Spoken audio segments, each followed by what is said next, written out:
नमः शिवाय। नमस्कार भक्तजनों, आप सभी का मायरा वॉइस चैनल में हार्दिक स्वागत है। भक्तजनों, आज की इस वीडियो में हम आपके लिए श्रावण मास महात्म्य 27वां अध्याय लेकर आए हैं, जिसमें कर्क संक्रांति और सिंह संक्रांति में किए जाने वाले कार्य बताए गए हैं। श्रवण करेंगे। श्रवण करने से पहले भक्तजनों, आप सभी से मेरा अनुरोध है, यदि आपने मेरे चैनल को अभी तक सब्सक्राइब नहीं किया है या चैनल पे नए हैं तो चैनल को सब्सक्राइब करें और कमेंट बॉक्स में हर हर महादेव अवश्य लिखें। श्रवण करेंगे। ईश्वर बोले, हे सनत कुमार, श्रावण मास में कर्क संक्रांति तथा सिंह संक्रांति आने पर उस समय जो कृत्य किए जाते हैं उन्हें भी मैं आपसे कहता हूँ। कर्क संक्रांति तथा सिंह संक्रांति के बीच की अवधि में सभी नदियां रजस्वला रहती हैं, अतः समुद्रगामिनी नदियों को छोड़कर उन सभी में स्नान नहीं करना चाहिए। कुछ ऋषियों ने यह कहा है कि अगस्त्य के उदय पर्यंत ही वे रजस्वला रहती हैं। जब तक दक्षिण दिशा के आभूषण स्वरूप अगस्त्य आदि उदित नहीं होते तभी तक वे नदियां रजस्वला रहती हैं और अल्प जलवाली कही जाती हैं। जो नदियां पृथ्वी पर ग्रीष्म ऋतु में सूख जाती हैं, वर्षा काल में जब तक 10 दिन न बीत जाएं तब तक उसमें स्नान नहीं करना चाहिए। जिन नदियों की गति स्वतः 8000 धनुष तक नहीं हो जाती तब तक वे नदी शब्द की संज्ञा वाली नहीं होती, अपितु वे गर्भ कही जाती हैं।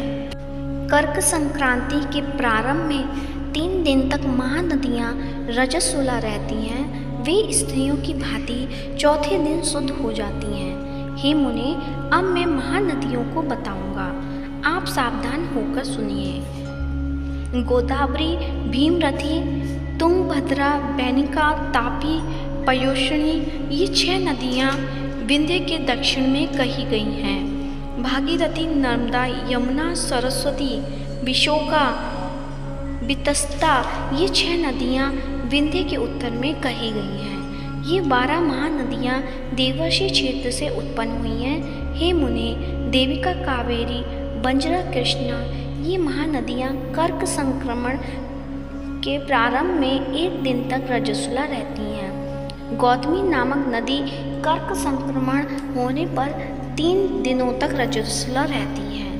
चंद्रभागा, सती, सिंधु, सरयू, नर्मदा, गंगा, यमुना, सरस्वती, ये जो नाद संज्ञा वाली नदियां हैं वे रजोदोष से युक्त नहीं होती हैं। शोण, सिंधु, हिरण्य, कोकिल, আহিत, गर्गर और शत्रुदु, ये 7 नाद पवित्र कहे गए हैं। धर्म द्रव्यमयी गंगा पवित्र, यमुना तथा सरस्वती, ये नदियां गुप्त रजोदोष वाली होती हैं, अतः ये सभी अवस्थाओं में निर्मल रहती हैं। जल का यह रजोदोष नदी तट पर रहने वालों को नहीं होता है। रजोधर्म से दूषित जल भी गंगा जल से पवित्र हो जाता है। प्रसवावस्था वाली बकरियां, गायें, भैंसें व स्त्रियां और भूमि पर वृष्टि के प्रारंभ का जल, ये 10 रात व्यतीत होने पर शुद्ध हो जाते हैं। कुएं तथा बावली के अभाव में अन्य नदियों का जल अमृत होता है। रजोधर्म में दूषित काल में भी ग्राम भोग नदी दोषमय नहीं होती है। दूसरे के द्वारा भरवाए गए जल में रजोदोष नहीं होता है। उपाकर्म में, उत्सर्ग कृत्य में, प्रातः काल के स्नान में, विपत्तियों में, सूर्य ग्रहण काल में तथा चंद्र ग्रहण काल में रजोदोष नहीं होता है। हे सनत कुमार, अब मैं सिंह संक्रांति के गो प्रसव के विषय में कहूँगा। सिंह राशि में सूर्य के संक्रमण होने पर यदि गो प्रसव होता है तब जिसकी गाय प्रसव करती है उसकी मृत्यु 6 महीनों में हो जाती है। मैं इसकी शांति भी बताऊंगा जिससे सुख प्राप्त होता है। प्रसव करने वाली उस गाय को उसी क्षण ब्राह्मण को दे देना चाहिए। उसके बाद घृत मिश्रित काली सरसों से होम करना चाहिए। इसके बाद ब्याहतियों से घृत में सिक तिलों की 1008 आहुतियाँ डालनी चाहिए। उपवास रखकर विप्र को प्रयत्न पूर्वक दक्षिणा देनी चाहिए। सिंह राशि में सूर्य के प्रवेश करने पर जब गोष्ठ में गो प्रसव होता है तब कोई अनिष्ट अवश्य होता है। अतः उसकी शांति के लिए शांति कर्म अनुष्ठान करना चाहिए। अस्य वाम इस सूक्त के तथा तद्विष्णु इस मंत्र से तिल तथा घृत से 108 आहुतियाँ देनी चाहिए और मृत्युंजय मंत्र से 10,000 आहुतियाँ डालनी चाहिए। इसके बाद श्री सूक्त से अथवा शांति सूक्त से स्नान करना चाहिए। इस प्रकार किए गए विधान से कभी भी भय नहीं होता है। इस प्रकार यदि श्रावण मास में घोड़ी दिन में प्रसव करे तो इसके लिए भी शांति कर्म करना चाहिए। उसके बाद दोष नष्ट हो जाता है।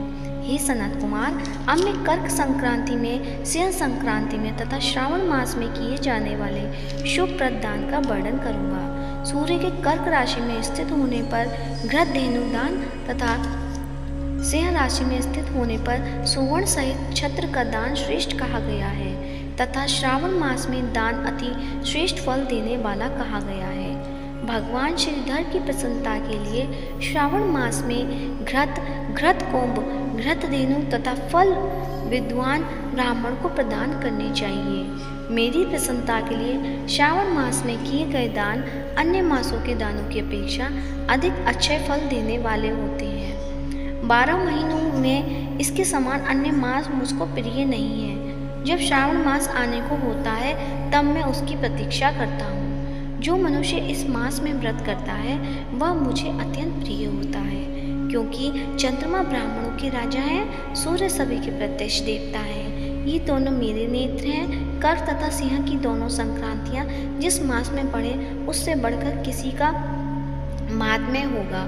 जो मनुष्य इस श्रावण मास में पूरे महीने प्रातःकाल स्नान करता है वह 12 महीनों की प्रातः स्नान का फल प्राप्त करता है। यदि मनुष्य श्रावण मास में प्रातः स्नान नहीं करता तो 12 महीनों में किए जाने वाले उसके स्नान का फल निष्फल हो जाता है। हे महादेव, हे दया सिंधु, मैं श्रावण मास में उषा काल में प्रातः स्नान करूँगा। हे प्रभु, मुझे विघ्न रहित कीजिए।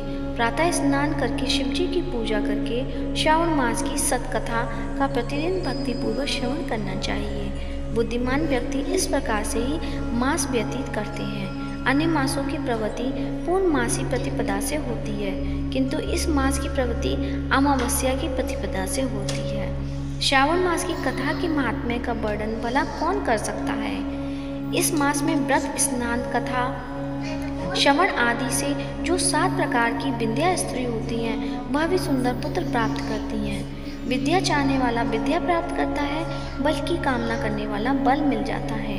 रोगी आरोग्य प्राप्त कर लेता है, बंधन में पड़ा हुआ व्यक्ति बंधन से छूट जाता है। धन का अभिलाषी धन को पा लेता है, धन के प्रति मनुष्य का अनुराग हो जाता है तथा पत्नी की कामना करने वाला उत्तम पत्नी पाता है। हे मानद, अधिक कहने से क्या प्रयोजन। मनुष्य जो जो चाहता है उसको पा लेता है और मृत्यु के बाद मेरे लोक को पाकर मेरे सानिध्य में आनंद प्राप्त करता है। कथा सुनाने के बाद वस्त्र, आभूषण आदि से कथावाचक की विधिवत पूजा करनी चाहिए। जिसने वाचक को संतुष्ट कर दिया उसने मानो मुझ शिव को प्रसन्न कर दिया। अब श्रावण मास का महात्म्य सुनकर जो वाचक की पूजा नहीं करता, यमराज उसके कानों को छेदते हैं और दूसरे जन्म में बहरा होता है। अतः सामर्थ्य अनुसार वाचक की पूजा करनी चाहिए। जो मनुष्य उत्तम भक्ति के साथ इस श्रावण मास महात्म्य का पाठ करता है अथवा सुनता है अथवा दूसरों को सुनाता है उसको अनंत पुण्य की प्राप्ति होती है। इस प्रकार श्री स्कंद पुराण के अंतर्गत ईश्वर सनत कुमार संवाद में श्रावण मास महात्म्य नदी, रजोदोष, सिंह, गो प्रसव, सिंह कर्कट, श्रावण स्तुति, वाचक पूजा कथन नामक 27वां अध्याय पूर्ण हुआ। बोलो शंकर भगवान की जय। गौरी शंकर भगवान की जय।